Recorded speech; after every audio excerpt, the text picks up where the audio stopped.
Welcome everyone. Today we are going to discuss the Housing Choice Voucher or Section 8 program. You have been approved for the Section 8 voucher, so congratulations. Through this presentation, we are going to talk about the basics of the program, how this program works, the responsibilities of our office, the landlords that you work with, and you, the participants. We're going to also review program rules and reporting requirements, the inspection process, as you start searching, some housing search tips, talk about where you can use and live with your voucher, and determine if your housing falls within your rental guidelines, and then we'll summarize the steps of how to use your voucher. In order for this program to work, it takes all three of us to work together: the landlords that you work with, us as a Section 8 office, and you, the participants. Please note that Metro HRA does not have housing for you, and we cannot directly assist you in your housing search. However, we will talk later about some ideas for your housing search. You will pay approximately 30% of your income towards rent and utility costs, and the federal Section 8 voucher will make up the difference up to a certain amount to the private landlords that you work from. The landlords that you rent from, they cannot be a family member of yours, and this program is voluntary. Landlords are not required to work with this program. They can still screen you just like they would any other tenant. Before we begin speaking about the responsibilities of the Metro HRA, the landlords, and you, the tenant, please note that Metro HRA cannot pay your security deposit or your application fees for you. We will determine how much rent you will pay to the owner. We will approve or disapprove any units that you are trying to rent. We will conduct inspections on the property, and we'll talk more about that later. We will make monthly payments to the owner on your behalf, and we also are a neutral agency, meaning we do not represent you or the landlords that you work with. So if you have ongoing disputes with owners, we will refer you to a third party or legal resource. The landlords that you work from, again, they have to agree to work with our program. They have to charge a reasonable rent to you and treat you no differently than they would someone who's not on the program. They need to provide safe, decent, and sanitary housing for you, and they can screen you just like they would any other tenant, meaning they can run your rental history, your credit history, or your criminal background and decide if they want to work with you. Again, this is an opportunity for housing. It is not a guarantee that the landlords will work with you.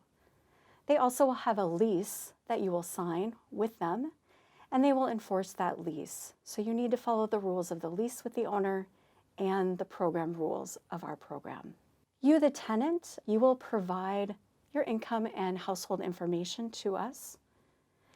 You will again search for housing and locate housing in the private market. You will sign leases with the owner, follow the rules of your lease, and pay a portion of your income directly to the landlord each month for rent.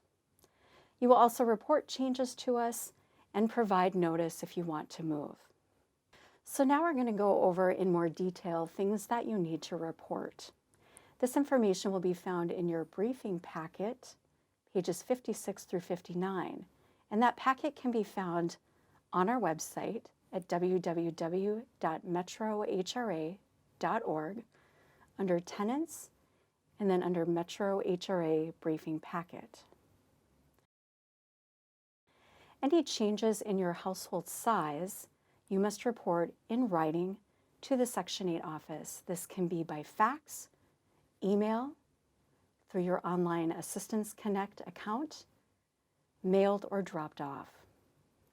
Birth, adoption, a guest who stays more than 30 days, marriage. Also report any absences from the unit if they are going to be more than 30 days. For example, out of the hospital, a family emergency, away for college, out of the country, custody issues. Also report any changes in your household income within 30 days.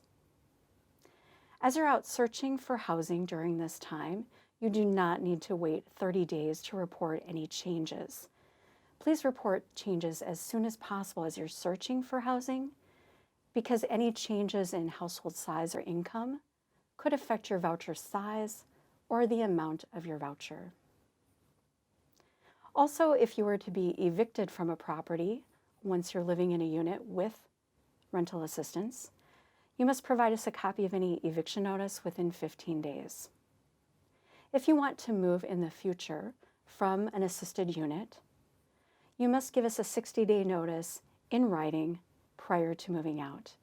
Again, you can fax, email, upload to your Assistance Connect account, or drop off at our office. You would also want to give proper notice to your landlord as well. We only allow one move in a 12-month period. So we do require that whatever unit you move to, you stay there for 1 year. Even if you want to move to a different apartment in the same building or complex, please note you need to stay in your current unit for 1 year. Also, our office can deny any request to move. We could deny your request to move if you owe our office or the landlord money, if you've not followed the rules of our program, or if you've not been in your assisted unit for 12 months. Other things that we want you to know about our program rules is that you could lose your voucher if you violate any of the following. If you provide false information on this program, if you fail to attend any scheduled meetings or allow us to do an inspection of your property, if you fail to report changes in your household size or income, if you move without giving a proper 60-day notice to our office, or you've not stayed there for 12 months, if you repeatedly violate the rules of your lease that you've signed with the owner, if you're evicted by a court order, engaging in drug-related or violent criminal activity, if you fail to pay your monthly utility bills or damage your home, if you make any side payments to the owner that our office has not approved. We do allow you to pay for optional garages or fees to have a pet, but other side payments under the table we would not allow. If anyone in your household was gone from the unit more than 6 months, we could change how many bedrooms we pay for. And if your entire household was gone from the unit more than 6 months, we would look to close your case. Also, if you owe any money to the HRA office and do not pay it back, or if you are receiving rental assistance in more than one property at the same time. You will be required on an annual basis to do a recertification with our office. We can assist you with this. You will be sent this information on an annual basis through your Assistance Connect account or by mail. If you do not complete this recertification when it is sent to you, you could lose your voucher. Other items that you will find in your briefing packet online includes the tenancy addendum on pages 16 through 19. The tenancy addendum is meant to be an attachment to the lease that you sign with the owner. Some leases don't have all the language that we feel is necessary to protect you and our office, so language in the tenancy addendum may protect you in certain circumstances. We also have information for property owners on page 20. If an owner has never worked with the program and would like more information, you can refer to that page or have the owner contact your worker.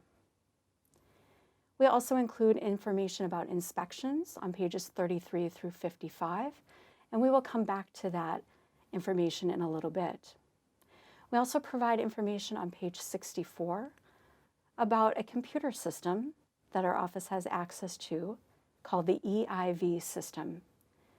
That computer system allows us to verify any wages anyone in your household has, unemployment benefits, or Social Security benefits. It helps us prevent fraud on the program. We also include some resource information in the appendix section.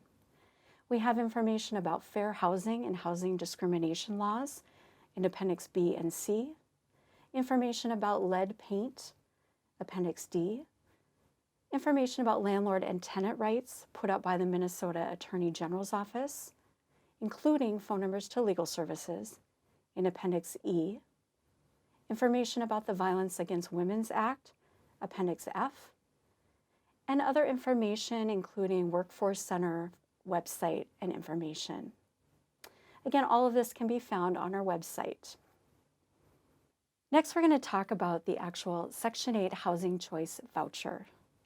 This voucher has been mailed to you. It says voucher in the upper left-hand side of the form.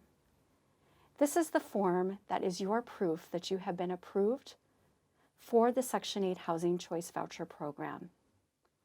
Landlords may want to see this as proof of the program. I encourage you to keep a copy for yourself and have the landlord make a separate copy. In the right-hand corner, you will see your case number or voucher number. That's helpful if you're sending in any documents to reference this voucher number. Below that, you will see your unit size or bedroom size, how many bedrooms we have approved you for based on your household composition. Below that, you will see the issue date, and below that, you will see the expiration date. We are giving all families 6 months to locate and secure housing with the Housing Choice Voucher program. Only those people who are disabled can request an additional extension based on not being able to look for housing or secure housing based on your disability. In the upper right-hand corner, your voucher will also state either this voucher holder is eligible to transfer their assistance or this voucher holder is not eligible to transfer their assistance. This specifically relates to where you can use your Section 8 Housing Choice Voucher. Metro HRA services 96 different communities in the Twin Cities area. You will see on the map all the areas in yellow represent all the communities that Metro HRA services. We work with housing in Hennepin County, except for Bloomington, Minneapolis, Plymouth, Richfield, and St. Louis Park. In Ramsey County, except for the city of St. Paul. In Anoka County and Carver County. We are also not the Section 8 office for Washington County, Scott County, or Dakota County.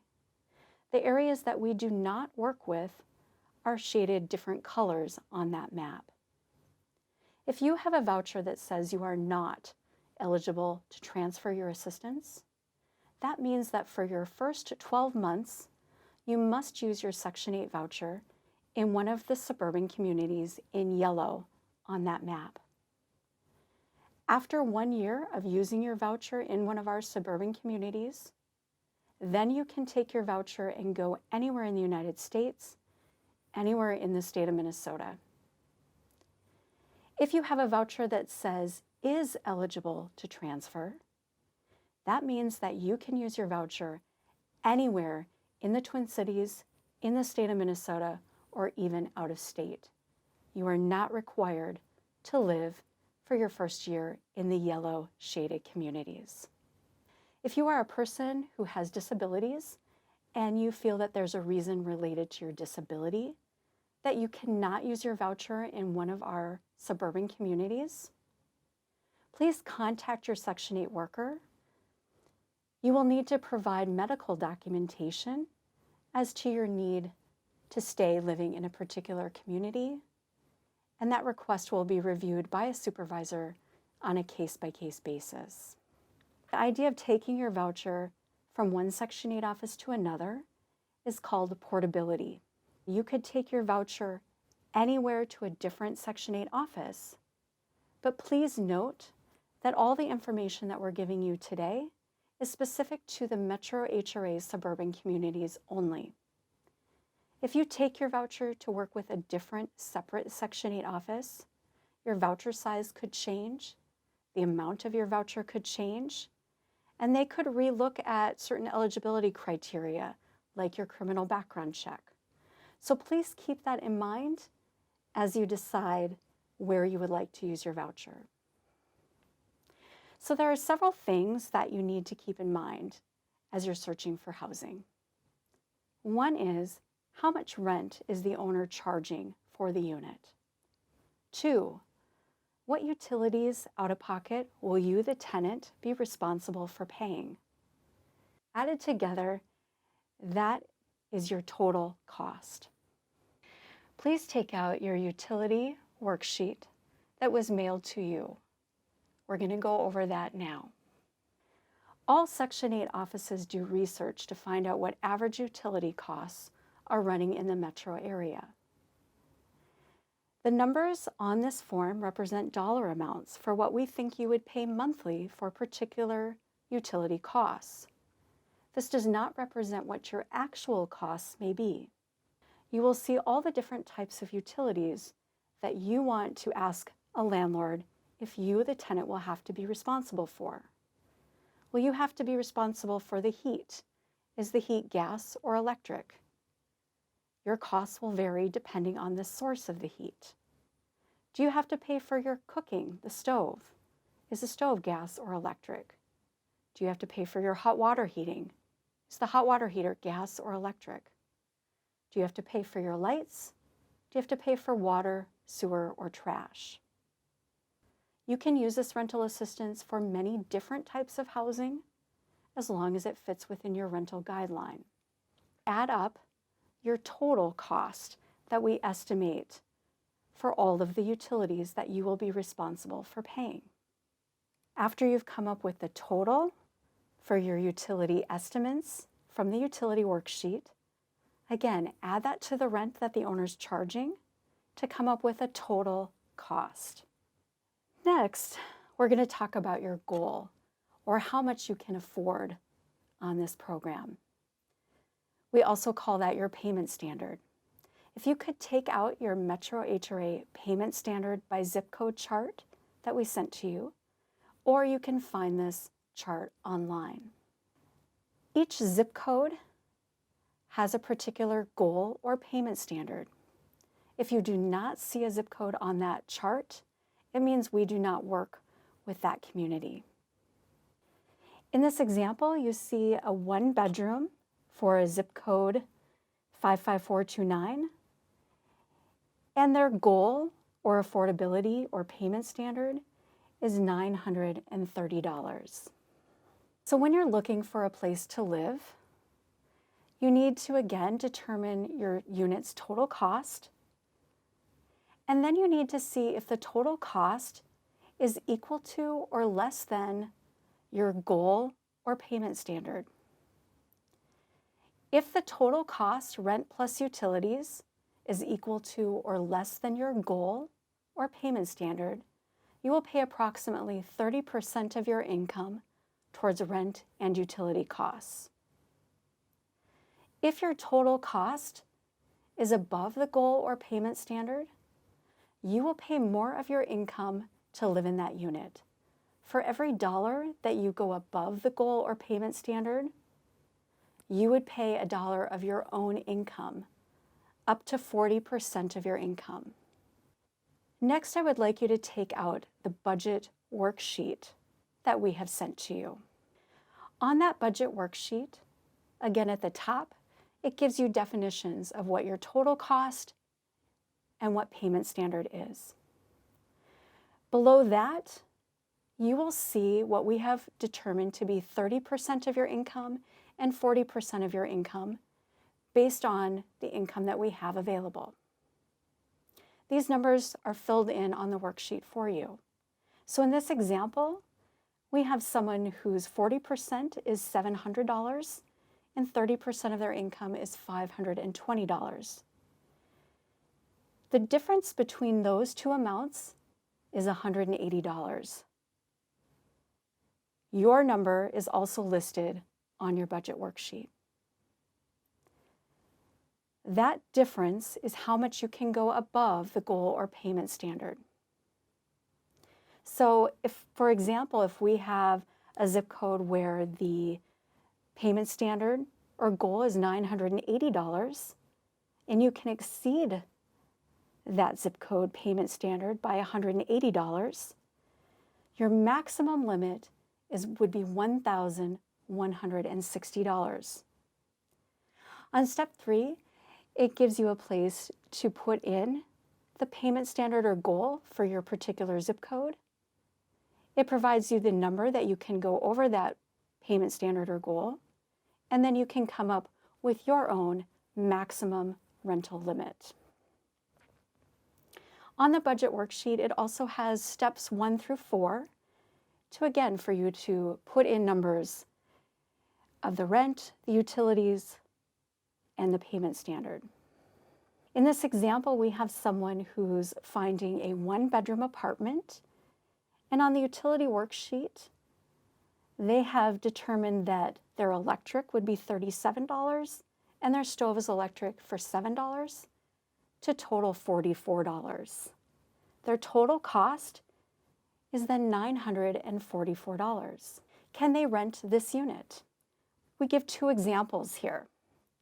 Example 1 was the one I just talked about, where the total cost is $944. The payment standard or goal in this example again is $980. This family can rent this unit because the total cost is under their goal or payment standard, and they would pay 30% of their income towards rent and utility costs. In the second example, we have someone who's found a 1-bedroom unit where the rent is $1,150. Again, they have to pay their electric lights and stove to total $44 a month for their tenant-paid utilities. The total cost came to $1,194. This unit total cost is over this family's maximum limit of $1,160. In this example, the only way a family could rent this unit is if the owner agreed to make a decrease in the rent and not charge the family additional money on the side, or this family would have to look for housing that fits within their guideline. If the rent and utilities added together equaled $1,160, that would be in their limit, and then this family would pay 40% of their income. So the more expensive of a unit on this program, the more you are going to pay out of pocket yourself, not Section 8. So a big question that some of you may have is, can I rent a bigger bedroom size than what you've approved me for? Or can I rent a smaller bedroom size than what you have approved me for? The answer to both of those is yes. You can rent a bigger bedroom size than your voucher allows if the total cost is under your maximum limit for your bedroom or voucher size. Likewise, you could also downsize and rent a smaller bedroom size, but you would then need to use the payment standard or goal for that smaller bedroom size. So what do you do now that you've found a unit? You've paid the application fee, the owner has approved your rental application, the total cost fits within your affordability limits. Next, what you want to do is take the request for tenancy approval form that we have sent to you. You want to take that to the new landlord for them to fill it out with the information about the address of the new unit, what utilities you have to pay for, and their owner information. We would also ask that you sign and date the last page of that form. Once this form is completed, you or the landlord can return it to your Section 8 worker. This form can be mailed in, it can be faxed in, the fax number is on the form. You can email it to your worker. It can be uploaded to your Assistance Connect account or dropped off at our office. Please contact your Section 8 worker to make sure that we have received the form and it is complete. Your worker will review the request for tenancy approval form and will then schedule an inspection on the property. That is why we ask that this form be turned into our office approximately 2 weeks before you would like your rental assistance to begin. It takes us about 2 weeks to complete an inspection on your new property. Please note that the completed request for tenancy approval form must be returned to the Metro HRA by the date your voucher expires. It doesn't mean you have to move in by the date your voucher expires, but the form must be returned by that date to our office. If it is not, your Section 8 case will be terminated, unless you are a person who has a disability and is approved for an extension on your voucher. Metro HRA is required to inspect all of our properties to make sure they are safe, decent, and sanitary. Please take a look at this list and familiarize yourself with the most commonly failed items. We cannot start rental assistance to your owner on your behalf until we have a past inspection. If the unit fails the inspection, the owner will be required to make all the necessary repairs before we can start rental assistance. So please be careful if you sign a lease or move into a unit that has not passed our inspection. Once you sign a lease with an owner, that is a legal document between you and the owner, regardless of whether the unit passes inspection or not. So please be careful and ideally wait until the unit has passed inspection. So just in summary, some of the things that we would like you to keep in mind as you're out searching for rental housing. Questions to ask yourself again. Is this unit within the suburban areas that Metro HRA works with? If you have a voucher that says not eligible to transfer. Is the landlord willing to work with the Section 8 program? Do they accept the Section 8 voucher program? Is the total cost within your maximum limit? And consider the items that we will be inspecting.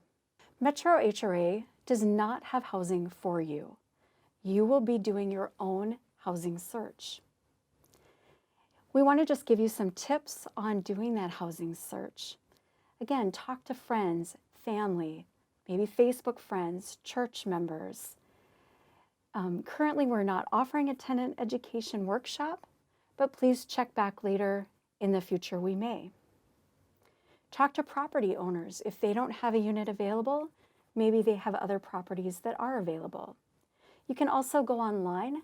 We partner with an organization called Housing Link, and you can access their website at www.housinglink.org. Some people also go to Craigslist or other websites. You need to be careful with some of those websites. As you're searching for housing, there's other things that we also want you to consider, such as the schools in a particular area, the transportation options in an area. Other things that we want you to consider are the neighborhoods that you will be moving to. So we have given you maps here, maps of the Metro Twin Cities area. The shaded areas on the map represent higher areas of poverty.